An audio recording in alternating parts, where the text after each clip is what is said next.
හැමදෙනාටම තෙරුවන් සරණයි. ඉතින් මම තමයි SLA ෆුඩ් නාලිකාව. ඉතින් අලුත් දෙයක් අරගෙන අනිවාර්යයෙන්ම හැමදාම වගේ නිරන්තරයෙන් කොට වදිනවා. ඉතින් අද බලමුද මොනවද අපි අලුතෙන් හදනවා. ඉතින් ඇත්තටම මම අද ඔයාලට කියලා දෙන්නේ ගරම් මසාලයක ඉන්දියාවේ සුප්‍රසිද්ධ කෑම රස කරන හැම දෙයකම ඒගොල්ලෝ යොදා ගන්න ගරම් මසාලයක් හදන්නේ කොහොමද කියලා මම ඔයාලට කියලා දෙන්නේ.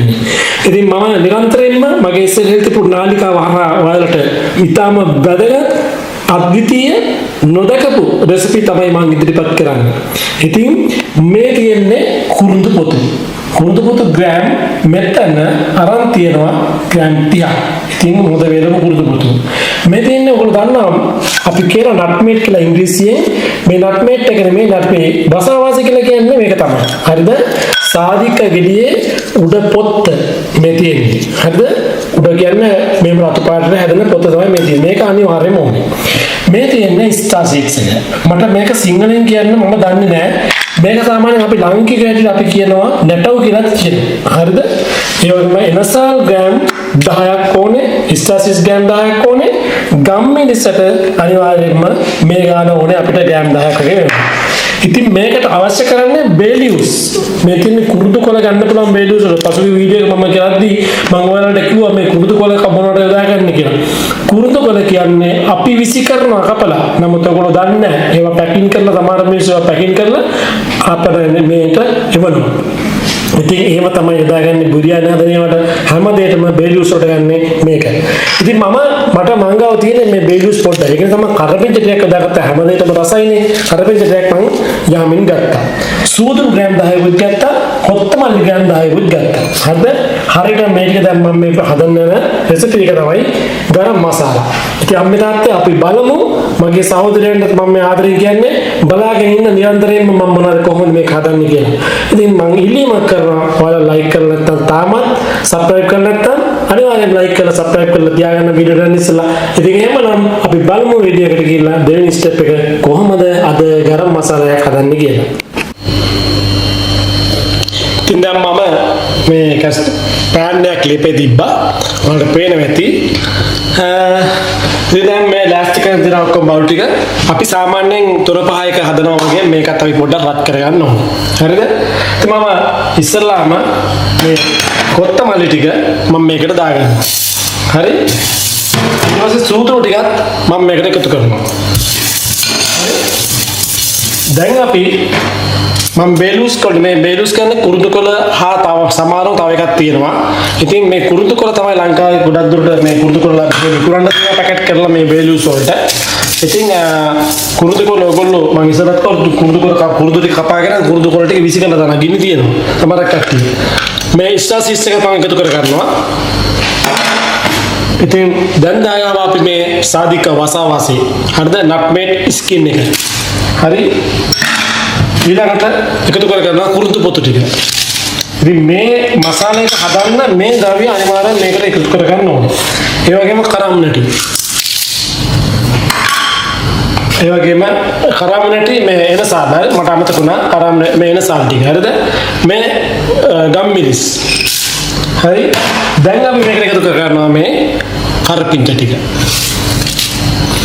දැන් මේක මද පවනේ මේක රත් කරන්න. හරිද?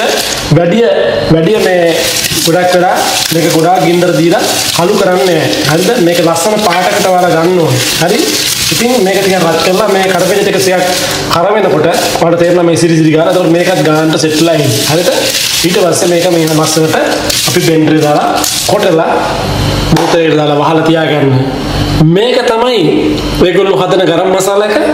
මේක ගොඩක්ම රසවත් ඉන්දියාවේ ආහාර රසවත් කරන්න බිරියානි ඒ වගේම පරිප් හැම දෙයකම මේක යූස් කරනවා.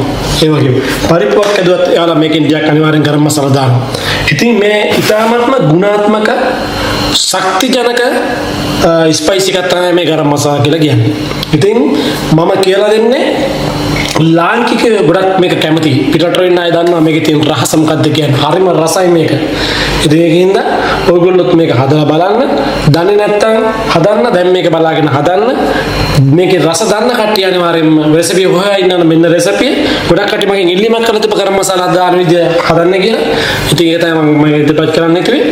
ඒ වගේම නිරන්තරයෙන් මම ඔයාලත් එක්ක ඉන්නවා හැමදාම වගේ මොනවාද අවශ්‍ය නිතරම අමුතු අමුතු දේවල් මම අරන් යනවා. ඉතින් මම හිතනවා ඔයාලට වැදගත් ඇති කියලා අද මේ වීඩියෝ එක. ඉතින් රැඳිලා ඉන්න අපි මේක බලමු.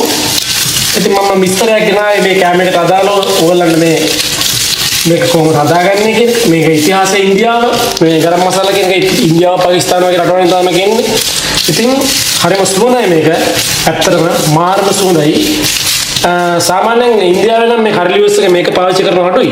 අපි කරපිංච දාන්නේ නැහැ. ඒගොල්ලෝ දාන්නේම කෙලින්ම මේ බේල් යූස් එක. හරි? ඉතින් මට අද බේල් යූස් එක ඉවර වෙලා මං ගාව කිනාපු ඒවා. ඒක තමයි මම වැඩිපුර මේ කරපිංචයක් දැම්මේ. මොකද අපිට ගොඩක් අපේ මේ රෙසිපිස් අපිට වෙනස් කරන්න පුළුවන්. හරි? මොකද අපේ විදිහට හදා ගන්න පුළුවන් ඕනම රෙසිපියක්. ඉතින් රජලා ඉන්න මම පෙන්නනවා මේක රත් වුණාට පස්සේ.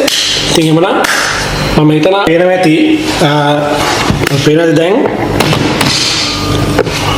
මේ බලන්න මේක හොඳ ලස්සනද මේක ගොඩක් කර කරන්නේ අපේ තුන පා වගේ හරිද අපේ තුන පා මේක ලස්සන ගාන රත්තරා තියෙනවා හරි දැන් අපි මේක දාගමු බ්ලෙන්ඩරේට දාලා අපි මේක කොටාගමු හරිද මෙන්න තුන පා එකේ මේ ඉන්දියාවේ කෑම හදන එකේ රහස හරිද අපි මේ හදන්න යන්නේ හරි ඉතින් මෙන්න දැන් අපි බ්ලෙන්ඩරේ දාලා මේ කොටාගමු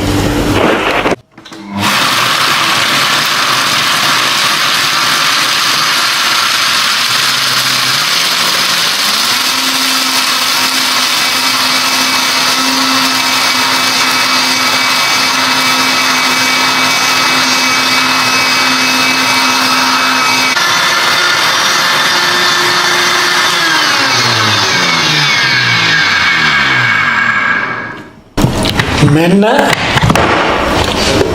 ගරම් මසාලා එක. ඉන්න බලන්න කොහොමද කියලා. හරිද? පට්ටම සුවඳයි. මේ තියෙන්නේ ගරම් මසාලා එක. මම මේක ලස්සන දාලා පෙන්නන්න. හරිම සුවඳයි. මේකෙන් ටීස්පූන් භාගයක් වගේ දැම්මම ඇති කෑමයකට. මස් වලට, පරිප්පු වලට ඕනම දෙයකට. සුපිරිම මේක. ඉතින් ඇත්තටම මේක තමයි ඉන්දියාවේ කෑම රස කරන්න ගන්න රහස මතක තියාගන්න. මේ ඉන්දියන් මිනිස්සු ඒක තමයි ගොඩක් හෙල්ති විදියට ජීවත් වෙන්නේ. මොකද මේ රසකාරක ඇවිල්ලා වස විස නෙමින්.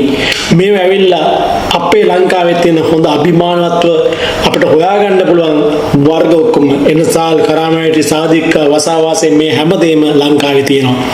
මේවා කෑමට දාලා එකතු කරාම මිනිස්සු නිරෝගීව ජීවත් වෙනවා. තිරාත් කාලයක් ජීවත් වෙන්න පුළුවන් මේවා කෑම කනවා නම්. මේක තමයි ඇත්ත කතාව.